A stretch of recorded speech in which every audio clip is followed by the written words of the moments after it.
Blancanieves y los 7 enanitos. Segunda parte.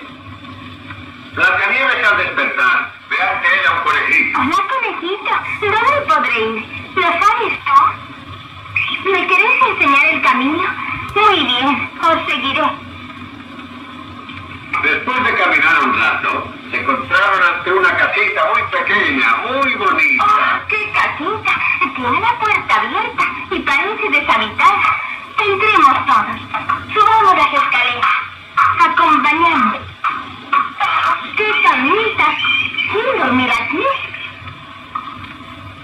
Blancanieves limpia la casita, ayudada por sus amiguitos del bosque.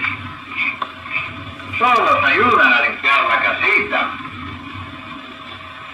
Unos con la lengua, otros con el pico. Y tú me tenderás la ropa. Y tú la lavarás.